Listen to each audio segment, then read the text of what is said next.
আসসালামু আলাইকুম, হাবিবা কম্পিউটার থেকে আপনাদের সবাইকে স্বাগতম। আশা করি সবাই ভালো আছেন। দীর্ঘদিন পরে আবারও আপনাদের মাঝে ভিডিও নিয়ে আসলাম।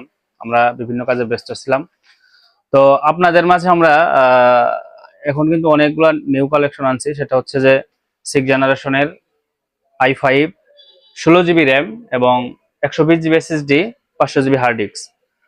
এই পিসিটা আপনারা নিতে পারেন। খুব ছোট মিনি পিসি, ছোটোর ভিতরে যারা আপনারা ভালো মানের একটা পিসি খুঁজতেছেন, একদম নিউ, মোটামুটি নিউ একদম, এর ভিতরে আপনার এই পিসিটা চাইলে নিতে পারেন। পিসিটা খুবই ভালো এবং আপনারা আমরা যদি একটু খেয়াল করে দেখি, প্রপার্টিস করে একটু দেখায় দাও।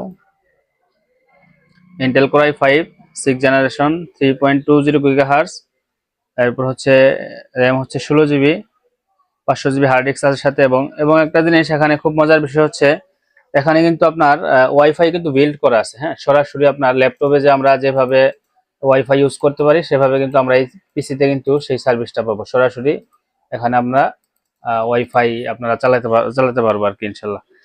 আপনারা যে ওই পিসিটা নিতে চাইলে নিতে পারেন। পিসি একটু খুলে তাহলে দেখেন, পিসিতে আপনার খুব হেভি কুলিং ফ্যান এবং এক্সস্ট ফ্যান লাগানো আছে, যাতে পিসি সবসময় ঠান্ডা থাকে, এবং অরিজিনাল মাদারবোর্ড ডেলের দেওয়া। হ্যাঁ, আপনারা যাদের কাছে 3rd জেনারেশনের পিসি পাবেন, ডেলের 2nd জেনারেশন পিসি পাবেন, এবং বিভিন্ন ধরনের যারা মনিটর নিতে চান আমাদের কাছ থেকে, মনিটর কিন্তু আপনারা নিতে পারবেন অরিজিনাল একদম ডেলের মনিটর। হ্যাঁ, এবং যারা কিবোর্ড বা বিভিন্ন কম্পিউটারের যন্ত্রাংশ নিতে চান, তারা অবশ্যই নিতে পারবেন।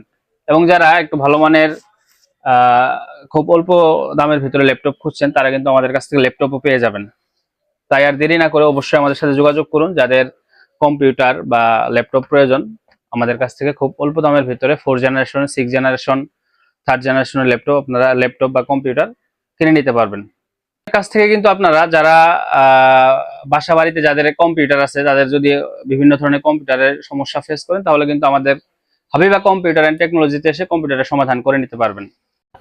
এবং আমাদের ইউটিউব চ্যানেল সাবস্ক্রাইব করে রাখবেন এবং আমাদের পেজটাকে ফলো দিয়ে রাখবেন। আসসালামু আলাইকুম।